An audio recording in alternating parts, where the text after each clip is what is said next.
Good evening everyone. आप लोगों का स्वागत है initiative of success study channel पर। और आज की आपकी स्पेशल क्लास है मध्यकालीन भारतीय इतिहास और इसका टॉपिक है मुगल साम्राज्य 1556 से 1707। इससे रिलेटेड आज आप लोगों को एमसीक्यू प्रैक्टिस सीरीज कराई जाएगी जो कि आपके आने वाले आगामी एग्ज़ाम्स के लिए बहुत ही महत्वपूर्ण क्वेश्चंस को समाहित किया गया है इसमें।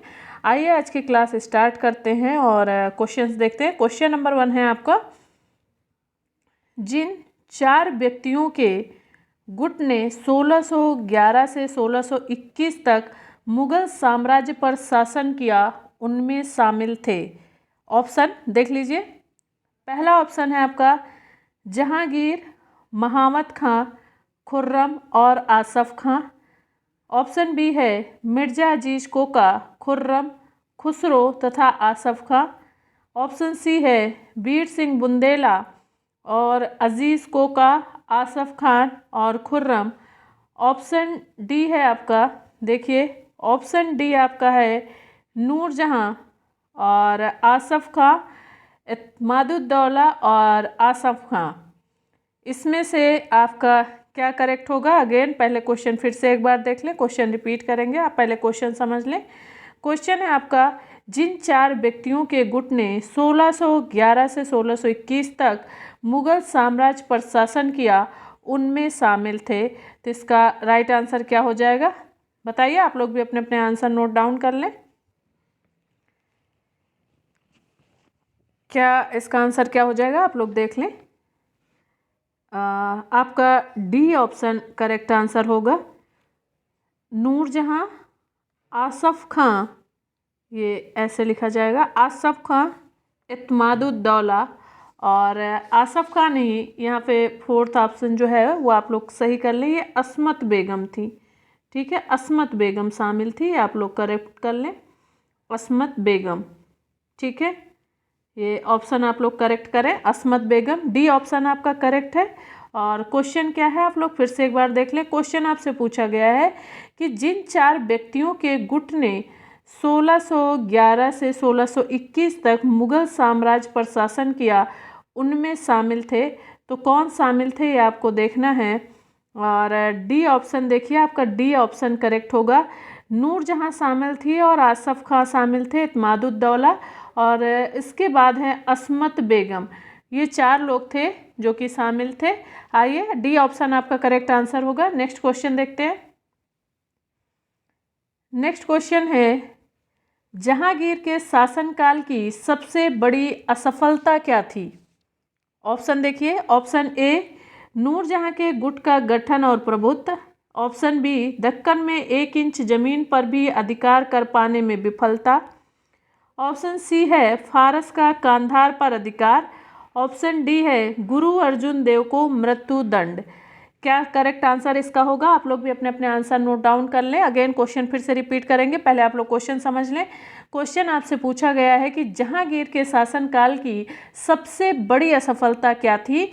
तो इनकी सबसे बड़ी असफलता थी, ऑप्शन सी आपका करेक्ट आंसर होगा, फारस का कंधार पर अधिकार। सी ऑप्शन आपका करेक्ट आंसर होगा। नेक्स्ट देखिए, नेक्स्ट क्वेश्चन आपका क्या है, देखिए। ग्रामों में शांति और व्यवस्था बनाए रखने के लिए निम्नलिखित में से कौन उत्तरदायी था? ऑप्शन ए मुकद्दम, ऑप्शन बी पटवारी, ऑप्शन सी कारकुन, ऑप्शन डी है कानून गो। क्या हो जाएगा इसका राइट आंसर? देखिए अगेन क्वेश्चन फिर से रिपीट करेंगे, एक बार क्वेश्चन देख लें आप लोग। ग्रामों में शांति और व्यवस्था बनाए रखने के लिए कौन उत्तरदायी था? तो मुकद्दम उत्तरदायी होते थे। ए ऑप्शन आपका करेक्ट आंसर होगा। नेक्स्ट क्वेश्चन देखिए। नेक्स्ट क्वेश्चन है आपका, सरकारों या जिलों में कानून और व्यवस्था बनाए रखने के लिए फौजदार उत्तरदायी था। फौजदार का निम्नलिखित में से कौन सा दायित्व तो नहीं था? ऑप्शन ए सड़कों की सुरक्षा व्यवस्था करना। ऑप्शन बी है अव्यवस्था का दमन करना। ऑप्शन सी है सरकारों में होने वाली समस्त गतिविधियों के बारे में सूचनाएं एकत्रित करना। और ऑप्शन डी है राजस्व अधिकारियों के प्रति विरोध का दमन करने के लिए शक्ति प्रदर्शन करना। और इस तरह से एक बार क्वेश्चन फिर से पहले आप लोग समझ लें, उसके पश्चात ही आंसर दें। क्वेश्चन आपसे पूछा गया है कि सरकारों या जिलों में कानून और व्यवस्था बनाए रखने के लिए फौजदार उत्तरदायी था। फौजदार का निम्नलिखित में से कौन सा दायित्व नहीं था, आपको ये बताना है। तो इसका राइट आंसर हो जाएगा ऑप्शन सी, सरकारों में होने वाली समस्त गतिविधियों के बारे में सूचनाएं एकत्रित करना। सी ऑप्शन आपका करेक्ट आंसर होगा। नेक्स्ट क्वेश्चन देखिए। नेक्स्ट क्वेश्चन है, नगरीय क्षेत्रों में कोतवाल शांति और तथा सार्वजनिक सुरक्षा बनाए रखने के लिए उत्तरदायी था। कोतवाल के दायित्व में निम्नलिखित में से कौन कार्य नहीं आता था? ऑप्शन ए, कीमतों पर नियंत्रण रखना और तौल एवं माप की जांच करना। ऑप्शन बी है, स्त्रियों को उनकी इच्छा के विरुद्ध सती होने से रोकना। ऑप्शन सी है, उत्तराधिकारी विहीन मृत्यु तथा खोए हुए व्यक्तियों की संपत्ति को अधिग्रहित करना। ऑप्शन डी है, डाक चौकियों का पर्यवेक्षण करना तथा गुप्त सूचनाएं एकत्रित करना। क्या हो जाएगा इसका राइट आंसर? अगेन पहले एक बार क्वेश्चन फिर से आप लोग देखें। क्वेश्चन आपसे पूछा गया कि नगरीय क्षेत्रों में कोतवाल शांति तथा सार्वजनिक सुरक्षा बनाए रखने के लिए उत्तरदायी था। कोतवाल के दायित्व में निम्नलिखित में से कौन कार्य नहीं आता था? तो इसका राइट आंसर हो जाएगा ऑप्शन डी आपका। देखिए ऑप्शन डी करेक्ट आंसर होगा, डाक चौकियों का पर्यवेक्षण करना तथा गुप्त सूचना एकत्रित करना। डी ऑप्शन आपका करेक्ट आंसर है। नेक्स्ट क्वेश्चन देखिए। क्वेश्चन है, जिन हिंदू सिद्धांतों का अकबर पर अत्यधिक प्रभाव पड़ा था वे सिद्धांत थे। ऑप्शन ए कर्म, ऑप्शन बी आत्मा का पुनर्जन्म, ऑप्शन सी उपर्युक्त ए और बी दोनों, ऑप्शन डी पूर्व नियति। क्या था आंसर इसका? अगेन क्वेश्चन फिर से एक बार देखें। क्वेश्चन पूछा गया कि जिन हिंदू सिद्धांतों का अकबर पर अत्यधिक प्रभाव पड़ा था वे सिद्धांत क्या थे? तो वह सिद्धांत थे उपर्युक्त ए और बी दोनों, यानी कि कर्म और आत्मा का पुनर्जन्म। दोनों आपके करेक्ट है और आपका आंसर होगा ऑप्शन सी, उपर्युक्त ए और बी दोनों। उसके ऊपर जो प्रभाव पड़ा कर्म और आत्मा का पुनर्जन्म का। नेक्स्ट क्वेश्चन देखिए। नेक्स्ट क्वेश्चन है, मुस्लिम कानून का प्रतिपादन करने के लिए निम्नलिखित में से कौन उत्तरदायी था? ऑप्शन ए काजी उल कुजात, ऑप्शन बी काजी, ऑप्शन सी मुफ्ती, ऑप्शन डी मीर आदिल। इसका राइट आंसर हो जाएगा ऑप्शन सी मुफ्ती। मुस्लिम कानून का प्रतिपादन करने के लिए मुफ्ती उत्तरदायी था। आपका राइट आंसर है ऑप्शन सी। नेक्स्ट क्वेश्चन देखिए। नेक्स्ट क्वेश्चन है, काजी का अपने न्याय का दायित्व के अतिरिक्त निम्नलिखित में से कौन अन्य दायित्व नहीं था? ऑप्शन ए जजिया की वसूली, ऑप्शन बी खम्स की वसूली, ऑप्शन सी शाही कोष की अमीन, ऑप्शन डी बिक्री विलेखों आदि का पंजीकरण। तो इसका राइट आंसर क्या हो जाएगा? अगेन क्वेश्चन फिर से रिपीट करेंगे, एक बार क्वेश्चन समझ लें उसके पश्चात ही आंसर करें। क्वेश्चन है आपका, काजी का अपने न्याय का दायित्व के अतिरिक्त निम्नलिखित में से कौन अन्य दायित्व नहीं था? तो इसका राइट आंसर हो जाएगा ऑप्शन बी खम्स की वसूली। बी ऑप्शन आपका करेक्ट आंसर होगा। नेक्स्ट क्वेश्चन देखिए। नेक्स्ट क्वेश्चन है, देखिए, मुगल वजीर या प्रधानमंत्री के लिए किस पदनाम का प्रयोग नहीं किया जाता था? ऑप्शन ए दीवान ए आला, ऑप्शन बी दीवान ए कुल, ऑप्शन सी वजीर ए आला, ऑप्शन डी है वजीर ए आजम। क्या हो जाएगा इसका राइट आंसर? अगेन क्वेश्चन फिर से एक बार देख लें आप लोग। क्वेश्चन आपसे पूछा गया है कि मुगल वजीर या प्रधानमंत्री के लिए किस पदनाम का प्रयोग नहीं किया जाता था? तो इसका राइट आंसर हो जाएगा ऑप्शन डी वजीर ए आजम। डी ऑप्शन आपका करेक्ट आंसर होगा। नेक्स्ट क्वेश्चन देखिए। क्वेश्चन नंबर 10 है, अकबर ने जगत गुरु की उपाधि किसे प्रदान की थी? ऑप्शन ए ब्राह्मण दार्शनिक पुरुषोत्तम, ऑप्शन बी है जैन संत हरि विजय सूरी, ऑप्शन सी है पारसी संत दस्तूर मेहर जी राणा, और ऑप्शन डी है फादर जेरोम जेवियर। क्या हो जाएगा इसका राइट आंसर? अगेन क्वेश्चन फिर से एक बार देख ले। क्वेश्चन आपसे पूछा गया कि अकबर ने जगत गुरु की उपाधि किसे प्रदान की थी? तो इसका राइट आंसर हो जाएगा जैन संत हरि विजय सूरी। बी ऑप्शन आपका करेक्ट आंसर होगा। नेक्स्ट क्वेश्चन देखिए। क्या है नेक्स्ट क्वेश्चन?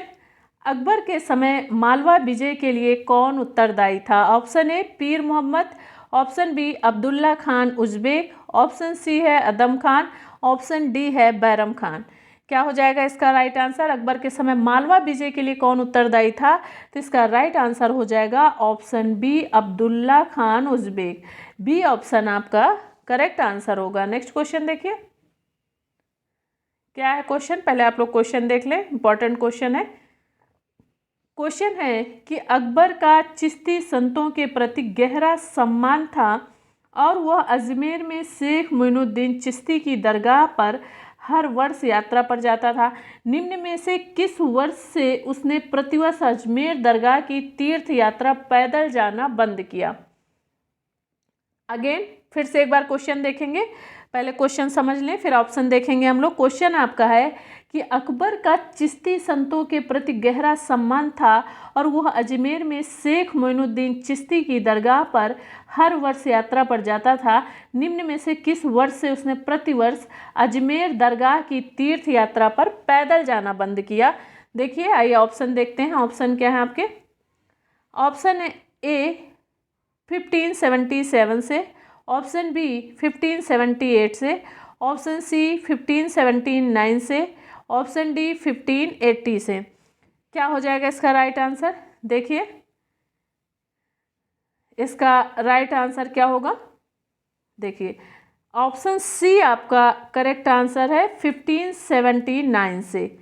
नेक्स्ट क्वेश्चन देखिए, नेक्स्ट क्वेश्चन क्या है? निम्न में से किस विद्वान ने अकबर के काल में मदरसे में पढ़ाने वाले पाठ्यक्रम को संशोधित किया? Option A Abul Fazal, option B Fathullah Shirazi, option C Shaikh Faizi, option D है शेख अब्दुल नबी।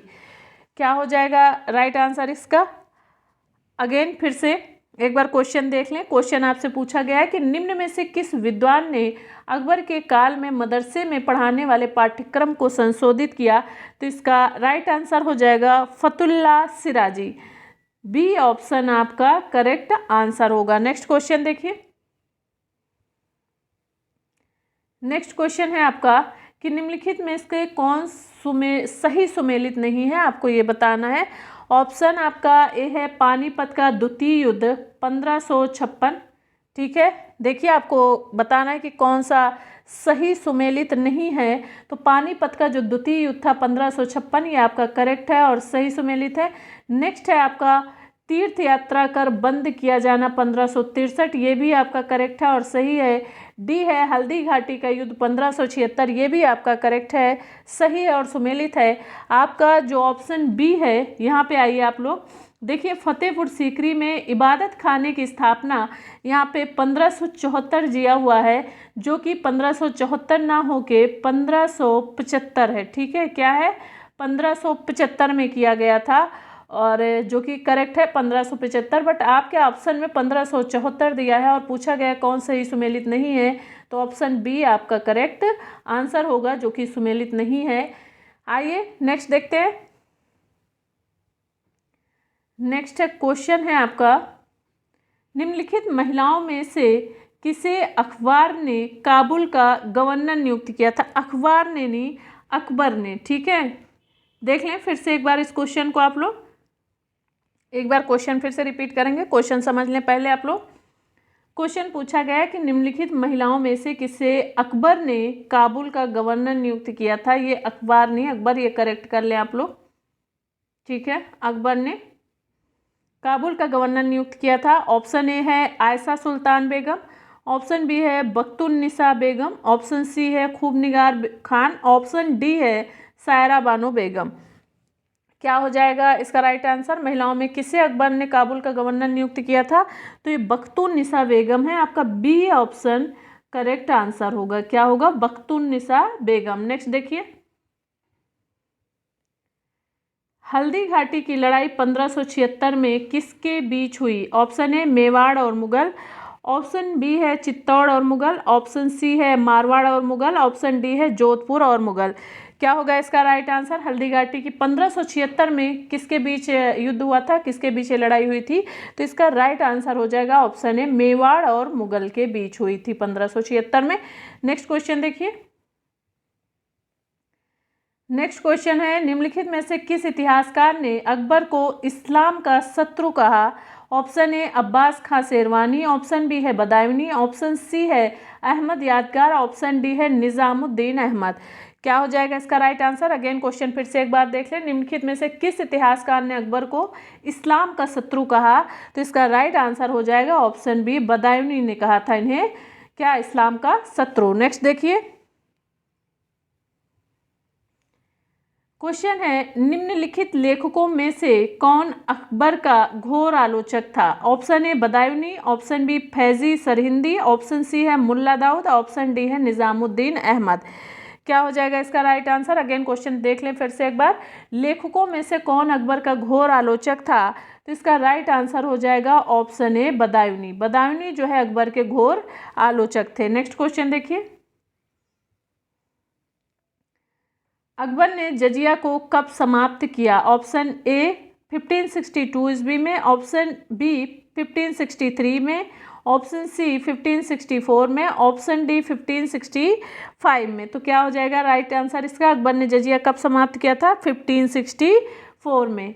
ठीक है, सी ऑप्शन आपका करेक्ट आंसर होगा। नेक्स्ट क्वेश्चन देखिए, आइए देखते हैं क्वेश्चन नंबर 20। निम्नलिखित में से कौन अकबर की धार्मिक नीति से संबंधित नहीं है? ऑप्शन ए तीर्थकर की समाप्ति, ऑप्शन बी इबादत खाना, ऑप्शन सी है दीन इलाही, ऑप्शन डी है हल्दीघाटी का युद्ध। तो निम्नलिखित में से कौन अकबर की धार्मिक नीति से संबंधित नहीं है? तो हल्दीघाटी का युद्ध जो है वो अकबर की धार्मिक नीति से संबंधित नहीं है। नेक्स्ट क्वेश्चन देखिए। नेक्स्ट क्वेश्चन है, निम्नलिखित इतिहासकारों में से किसके अनुसार दीन इलाही एक धर्म था? Option A Abul Fazal, option B Abdul Qadir Badayuni, option C RP Tripathi, option D है एसआर शर्मा। क्या होगा इसका राइट आंसर? अगेन क्वेश्चन फिर से रिपीट करेंगे, पहले आप लोग क्वेश्चन समझ लें, देन आप लोग आंसर नोट डाउन करते रहें अपने अपने और चेक करते रहें आपके कितने क्वेश्चंस करेक्ट हो पा रहे हैं इसमें। देखिए अगेन क्वेश्चन क्या है कि निम्नलिखित इतिहासकारों में से किसके अनुसार दीन इलाही एक धर्म था? तो इसका राइट आंसर हो जाएगा अब्दुल कादिर बदायूनी। बी ऑप्शन आपका करेक्ट आंसर होगा। नेक्स्ट क्वेश्चन देखिए।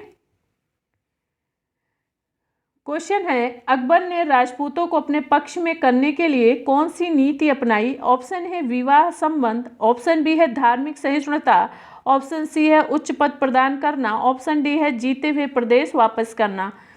क्या हो जाएगा इसका राइट आंसर? अगेन क्वेश्चन फिर से एक बार समझ लें। क्वेश्चन आपसे पूछा गया कि अकबर ने राजपूतों को अपने पक्ष में करने के लिए कौन सी नीति अपनाई? तो इसका राइट आंसर हो जाएगा जीते हुए प्रदेश वापस करना। डी ऑप्शन आपका करेक्ट आंसर होगा। नेक्स्ट क्वेश्चन देखिए। नेक्स्ट क्वेश्चन है, अकबर के साथ वैवाहिक संबंध बनाने वाला पहला राजपूत शासक कौन था? Option A Rathore, option B Chauhan, option C Kachhwaha, option D है सिसोदिया। अगेन क्वेश्चन फिर से एक बार देखें। क्वेश्चन है कि अकबर के साथ वैवाहिक संबंध बनाने वाला पहला राजपूत शासक कौन था? तो इसका राइट आंसर हो जाएगा option C Kachhwaha. Next question देखिए। क्वेश्चन है, अकबर मुगल साम्राज्य का वास्तविक संस्थापक था, किसने कहा? Option A B A Smith, option B Stanley Lane Poole, option C है एडवर्ड गैरिट, ऑप्शन डी है इरफान हबीब। क्या हो जाएगा इसका राइट आंसर? अगेन फिर से एक बार क्वेश्चन देखें। क्वेश्चन आपसे पूछा गया है कि अकबर मुगल साम्राज्य का वास्तविक संस्थापक था, किसने कहा है? तो इसका राइट आंसर हो जाएगा ऑप्शन बी स्टैनले लेनपूल ने। ठीक है, बी ऑप्शन आपका करेक्ट आंसर होगा। नेक्स्ट क्वेश्चन देखिए। नेक्स्ट क्वेश्चन है, मुगल काल के दौरान न्याय प्रशासन के क्षेत्र में भ्रष्टाचार तथा घूसखोरी की महत्वपूर्ण भूमिका होती थी, क्योंकि ऑप्शन देखिए, न्याय प्रशासन का दायित्व निर्वाह करने वाले अधिकारियों को बहुत कम वेतन मिलता था। नेक्स्ट है, विविध प्रकार की न्यायिक और कानूनी व्यवस्था में प्रचलित थी। ऑप्शन सी है श्रेणीबद्ध रूप में नीचे से उच्चतम स्तर तक कोई विधिवत न्यायिक अदालतें नहीं थी, और ऑप्शन डी है दंड मुख्यतः अर्थदंड या जुर्माने के रूप में दिए जाते थे और इन जुर्मानों का धन न्यायिक अधिकारी अपने पास रख लेते थे। तो इसका राइट आंसर क्या होगा? क्वेश्चन पहले फिर से एक बार रिपीट करेंगे, क्वेश्चन समझ लें आप लोग। क्वेश्चन आपसे पूछा गया है कि मुगल काल के दौरान न्याय प्रशासन के क्षेत्र में भ्रष्टाचार तथा घूसखोरी की महत्वपूर्ण भूमिका होती थी। क्या रीजन था? देखिए क्या ऑप्शन आपका सही है? ऑप्शन सी आपका करेक्ट आंसर है। क्या है आंसर? श्रेणीबद्ध रूप से नीचे से उच्चतम स्तर तक कोई विधिवत न्यायिक अदालतें नहीं होती थी। ये आपका करेक्ट आंसर होगा। नेक्स्ट क्वेश्चन देखिए। क्वेश्चन है, वह कौन मुगल सम्राट था जिसने अपने महल के बाहर घंटियों से युक्त इंसाफ की जंजीर लगा रखी थी, जिसे खींचकर कोई भी प्रतिवेदन करता सम्राट से न्याय के लिए याचना कर सकता था? Option A Akbar, option B Jahangir और ऑप्शन सी है आपका शाहजहां, ऑप्शन डी है औरंगजेब। क्या हो जाएगा इसका राइट आंसर? देखिए अगेन फिर से एक बार क्वेश्चन समझ लें। क्वेश्चन आपसे पूछा गया है कि वह कौन मुगल सम्राट था जिसने अपने महल के बाहर घंटियों से युक्त इंसाफ की जंजीर लगा रखी थी, जिसे खींचकर कोई भी प्रतिवेदक करता सम्राट से न्याय के लिए याचना कर सकता था। इसका राइट आंसर हो जाएगा ऑप्शन बी जहांगीर। ठीक है, बी ऑप्शन आपका करेक्ट आंसर होगा। नेक्स्ट क्वेश्चन देखिए। क्वेश्चन है, मुगल कालीन कृषि जन्य स्थिति की जानकारी प्राप्त करने के लिए निम्नलिखित में से कौन ऐतिहासिक स्रोत सर्वाधिक उपयोगी है? Option A Akbarnama, option B Ain Akbari, option C है मुंतखब उल लुबाब, ऑप्शन डी है तारीख है फरिश्ता। अगेन एक बार क्वेश्चन फिर से समझ लें। क्वेश्चन आपसे पूछा गया कि मुगल कालीन कृषि जन्य स्थिति की जानकारी प्राप्त करने के लिए निम्नलिखित में से कौन ऐतिहासिक स्रोत सर्वाधिक उपयोगी है? तो इसका राइट आंसर हो जाएगा ऑप्शन बी आईने अकबरी। ठीक है, बी ऑप्शन आपका करेक्ट आंसर होगा। नेक्स्ट क्वेश्चन देखिए। नेक्स्ट क्वेश्चन है, मुगल कालीन कृषि व्यवस्था आधुनिक कृषि व्यवस्था में मूलतः निम्नलिखित में से किस रूप में भिन्न थी? ऑप्शन ए उत्पादित फसलें, ऑप्शन सी बी प्रयुक्त होने वाले कृषि उपकरण, ऑप्शन सी फसलों का स्थानीयकरण, ऑप्शन डी है कृषि ऋण प्रदान करना तथा लगान में छूट। अगेन क्वेश्चन फिर से एक बार देखें, क्वेश्चन रिपीट करते हैं, समझ लें। पहले क्वेश्चन आपसे पूछा गया कि मुगल कालीन कृषि व्यवस्था आधुनिक कृषि व्यवस्था में मूलतः निम्नलिखित में से किस रूप में भिन्न थी? तो इसका राइट आंसर क्या हो जाएगा? इसका राइट आंसर हो जाएगा देखिए ऑप्शन डी। क्या है आंसर? कृषि ऋण प्रदान करना तथा लगान में छूट। डी ऑप्शन आपका करेक्ट आंसर होगा। नेक्स्ट क्वेश्चन देखिए।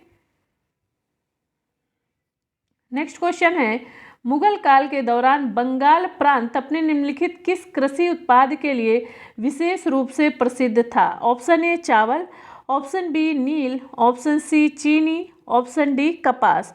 क्या हो जाएगा इसका राइट आंसर? अगेन क्वेश्चन फिर से एक बार देख लें कि मुगल काल के दौरान बंगाल प्रांत अपने निम्नलिखित किस कृषि उत्पाद के लिए विशेष रूप से प्रसिद्ध था? तो इसका राइट आंसर हो जाएगा ऑप्शन सी चीनी।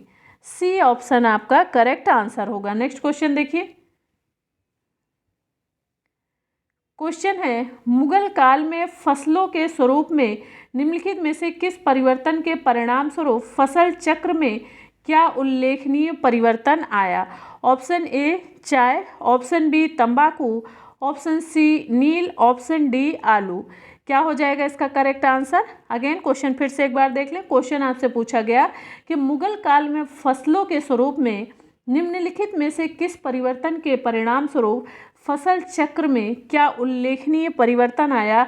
ऑप्शन बी तंबाकू। बी ऑप्शन आपका करेक्ट आंसर होगा। नेक्स्ट क्वेश्चन देखिए। क्वेश्चन है, मुगल काल के दौरान निर्धारित लगान जमा वसूल किए गए लगान हासिल में हमेशा अधिक क्यों होता था?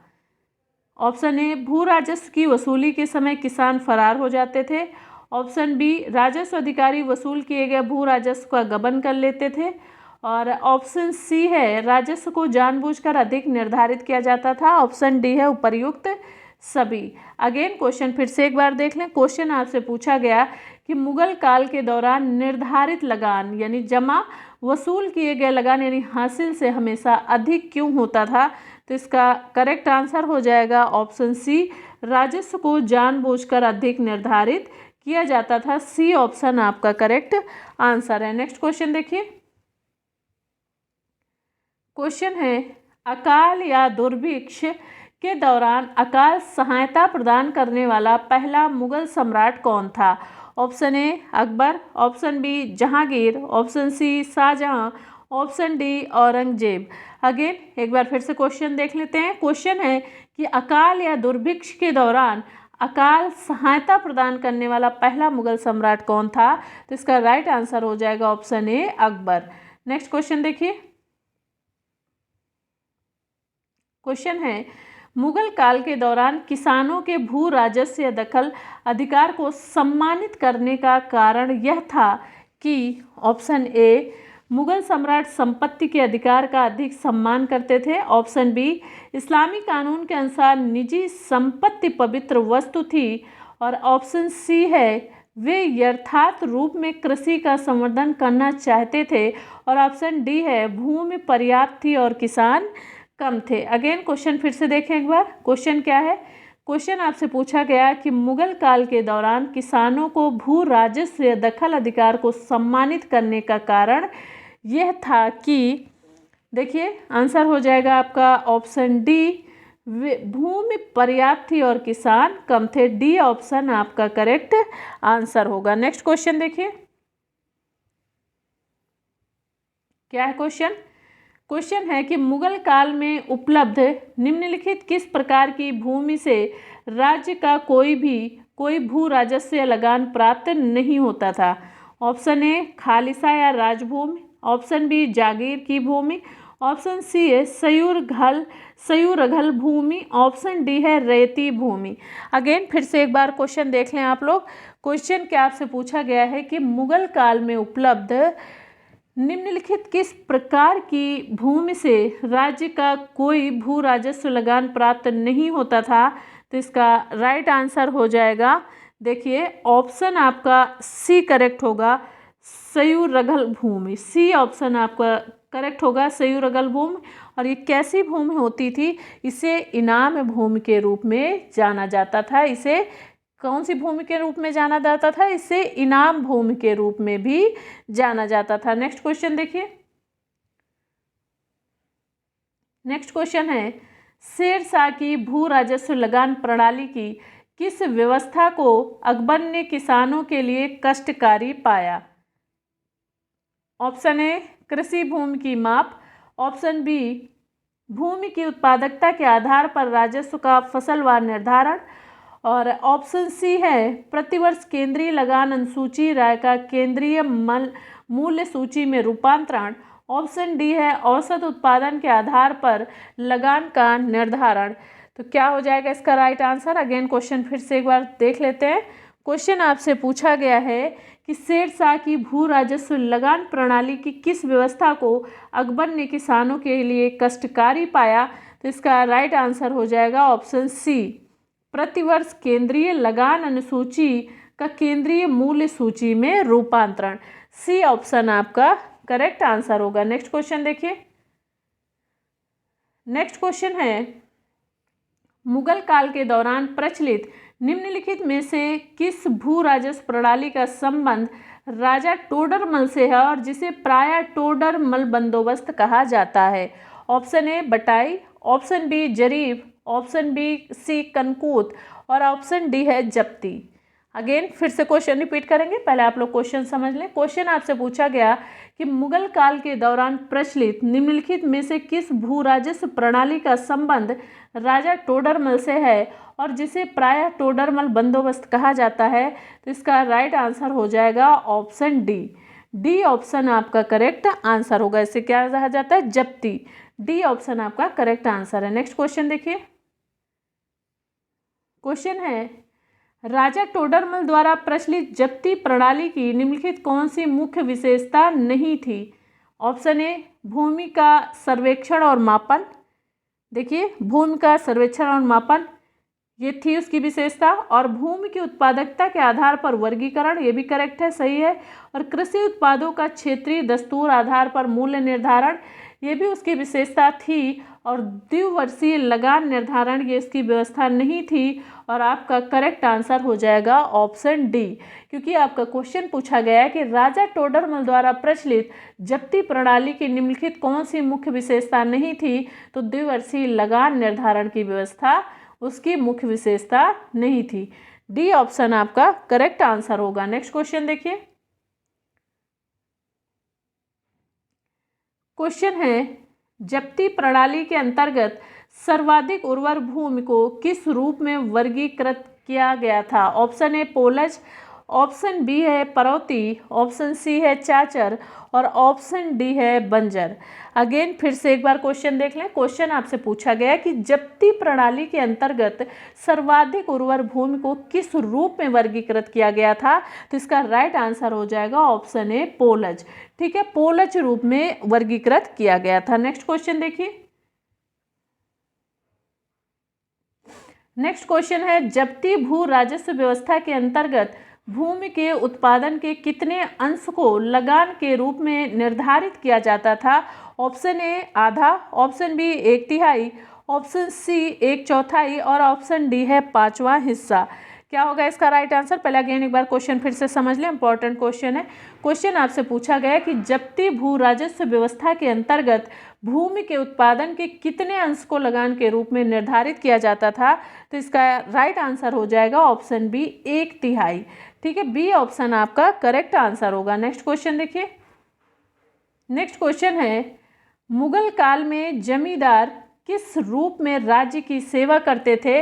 ऑप्शन ए ग्राम प्रशासक, ऑप्शन बी है गांव के मुखिया, ऑप्शन सी है भू राजस्व की वसूली के लिए एक एजेंसी अभिकरण के रूप में और ऑप्शन डी है सामंत शासकों के रूप में। अगेन फिर से एक बार आप लोग पहले क्वेश्चन समझ लें। आपसे क्वेश्चन पूछा गया कि मुगल काल में जमींदार किस रूप में राज्य की सेवा करते थे? तो इसका राइट आंसर हो जाएगा ऑप्शन सी।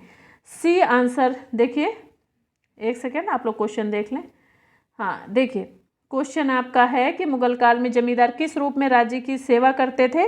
तो इसका राइट आंसर हो जाएगा ऑप्शन सी, भू राजस्व की वसूली के लिए एक एजेंसी अभिकरण के रूप में। सी ऑप्शन आपका करेक्ट आंसर होगा। और इस तरह से आज की प्रैक्टिस सीरीज का आपका लास्ट क्वेश्चन है। और ऐसे ही आप लोग प्रैक्टिस करते रहे। यदि आप लोगों को चैनल पसंद आता है, प्रैक्टिस सीरीज पसंद आती है, तो आप लोग initiative of success study channel को सब्सक्राइब कर लें, बेल आइकन को प्रेस कर लें, ताकि समय समय पर आप लोगों को नोटिफिकेशन मिलता रहे और आपकी कोई भी क्लास मिस ना हो। और आप लोगों को अगर ये प्रैक्टिस सीरीज़ पसंद आ रही है तो आप लोग लाइक ज़रूर किया करें, ताकि इससे हमें भी मोटिवेशन मिलता है न्यू वीडियोस लाने के लिए, न्यू क्लास के लिए। ओके स्टूडेंट, मिलते हैं नेक्स्ट क्लास में। Thanks for watching, have a good day.